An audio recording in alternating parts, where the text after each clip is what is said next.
All right, Derek. How you doing? Derek, where'd you grow up? Where are you from originally? I'm a native of Los Angeles, California. I grew up in South Central Los Angeles. Tell me about your family growing up. Well, growing up at first, it was wonderful. We had just a normal family. Mother, father, grandmother, grandfather. But when crack cocaine came into the neighborhoods, that destroyed everything. And the mid '80s were a transition for me because I had to grow up fast. I had to feed my family at the age of 10, because my parents were not there emotionally. They were there physically, but crack had them. So crack raised me. Crack was my mother and my father. Crack, supported me, and also destroyed me at the same time. So it was hard, but, How were you supporting your family at 10 years old? well, at the age of 10, I was pumping gasoline or cutting lawns and taking out people's trash, whatever I had to do, Just to put food on the table? just to get food on the table. What were your mom and dad doing? Crack cocaine. Which means not much else. Yeah, so they weren't there. They weren't there, for us emotionally. They were detached from reality, really. Crack cocaine had a strong hold on them. Bills weren't getting paid, food wasn't being bought, clothes wasn't being bought. We had to make do with what we had, and I couldn't take it anymore. So I wound up selling dope. And that didn't help the situation because it just brought more problems. You finished high school? Oh, absolutely. But high school and what I learned in those 3 years, I have not really used. So the streets pretty much raised me. You've been living, you're homeless now?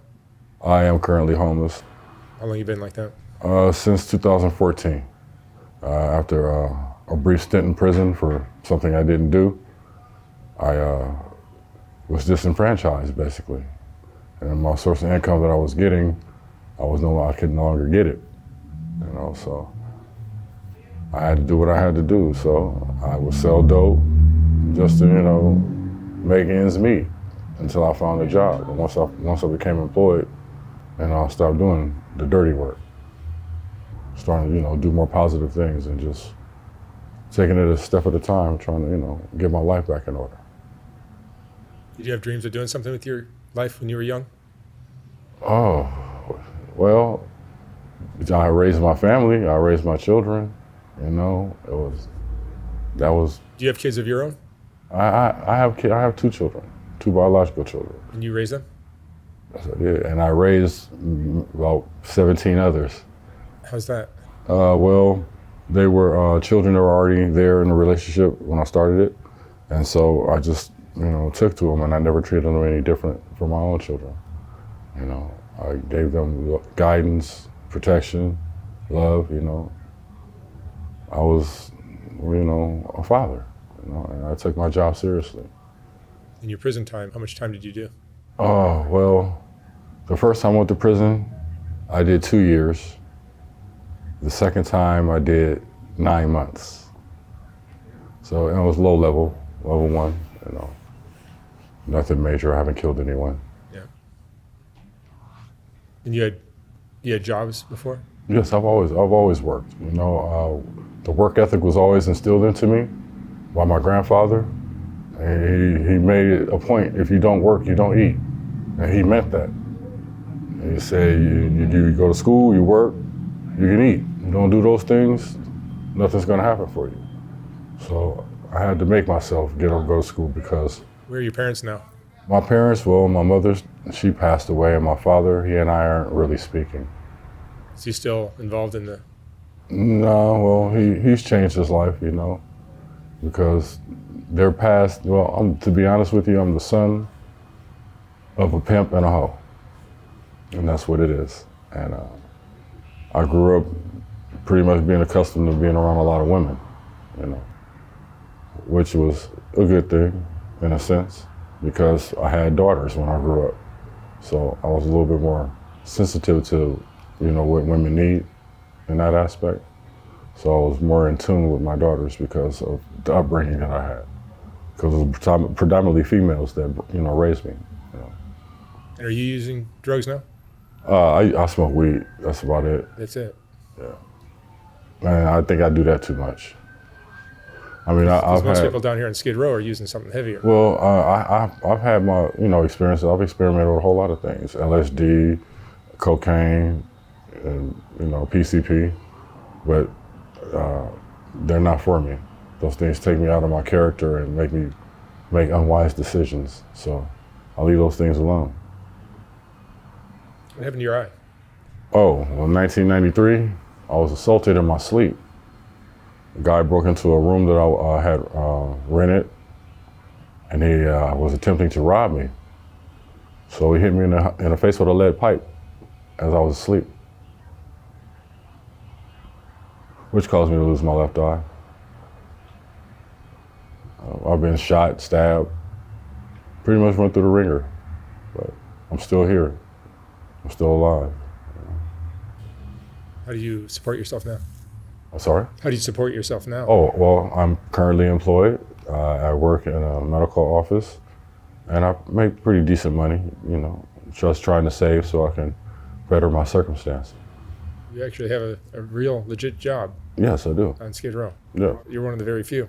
Yes, it's rare, and it's still kind of strange that, my brother's gonna kill me when he sees this. It's still crazy that I live in a tent, though. I mean, although I have a generator and like our propane tanks, I have all the conveniences, but still, it's not the same.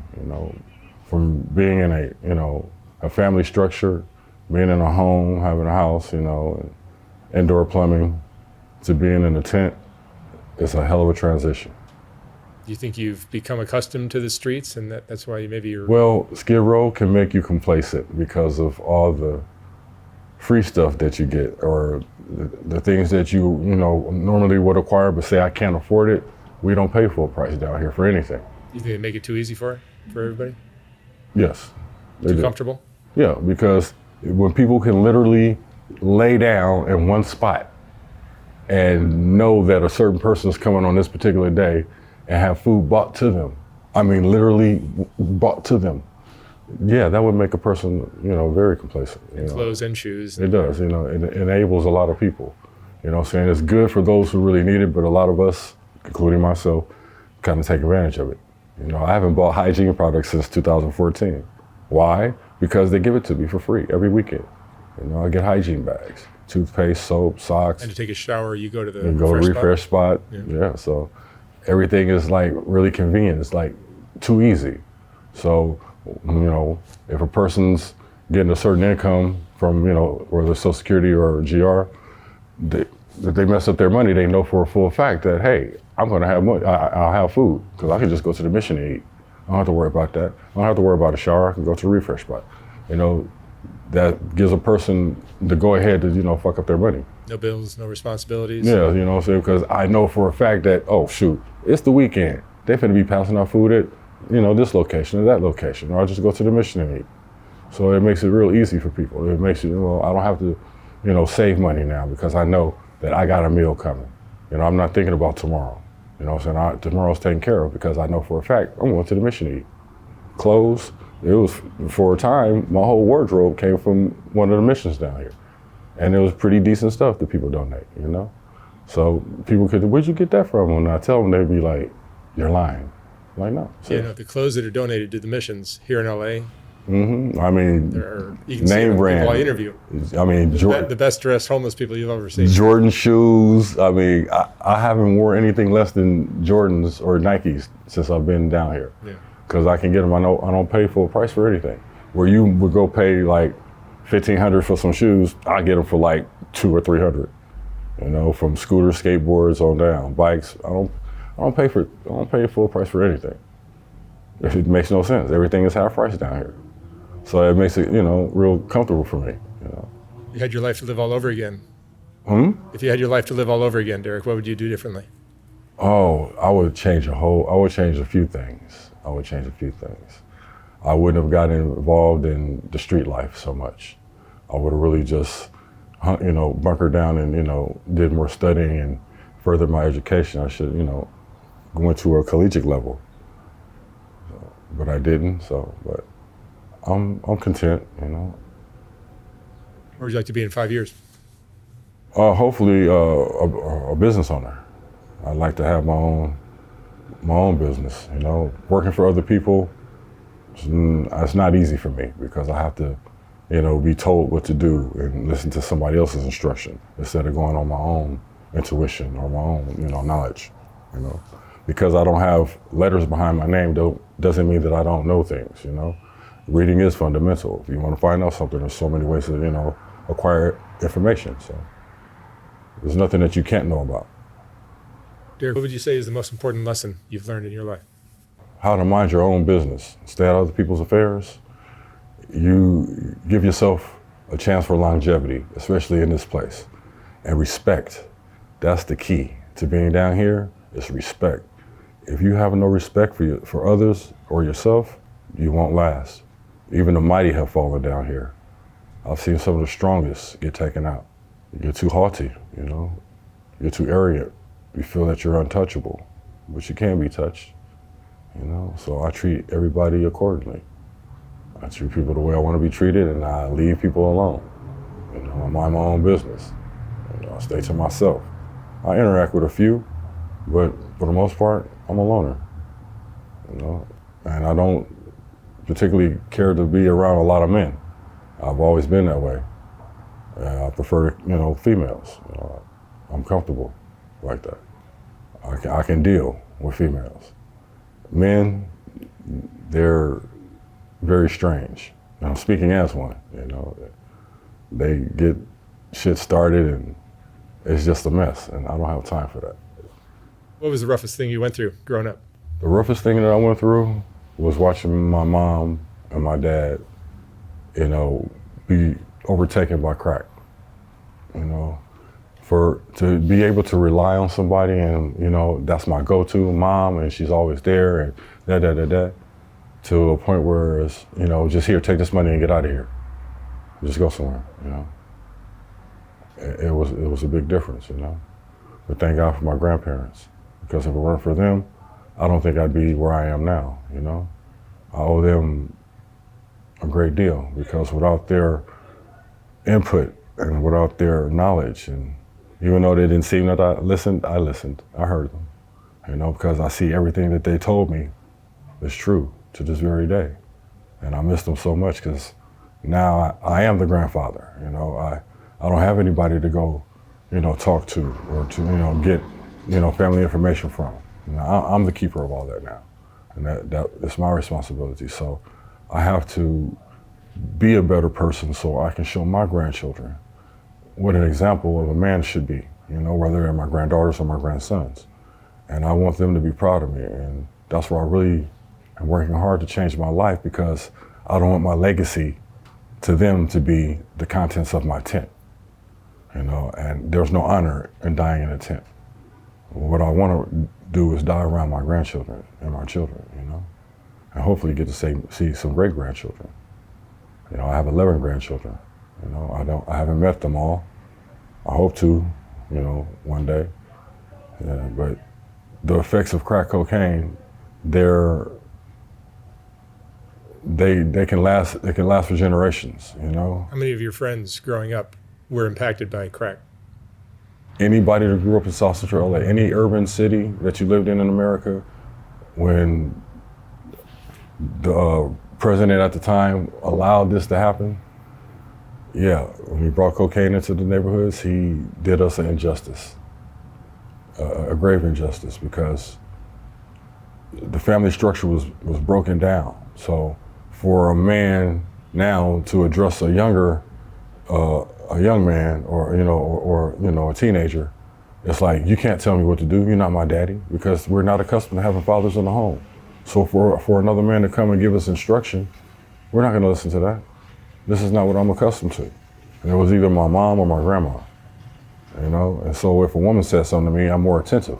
I'm more likely to respond. And if a man says the same, I'll be like, who the hell are you? You can't tell me that. So it really destroyed the whole family structure, or how, you know, the family should be. It doesn't matter if you're white or black, it's just that our family structure was destroyed. So we don't know how to have respect for our elders. We don't know how to treat people, the same way. We look at each other with disdain and hate. And it's sad, but the powers that be designed it like this. They want us to be pitted against each other so we can destroy each other. Well, help them destroy us, because that's exactly what's happening. And it's sad, And if you stand up and say, well, brothers, we need to come together, sisters, we need to come together. Well, they don't want that, because that does not go along with their narrative. So you're eventually shot down or put in jail or whatever the case may be. But you're eliminated because you're not going along with the agenda. And I'm realistic. I know what's going on in this world. A lot of people close their eyes to the things that are happening. I see it. I know what it is, And we always want to be quick to blame the white man, but you'd be surprised. It's the black people that are in charge. Those elite people, yeah.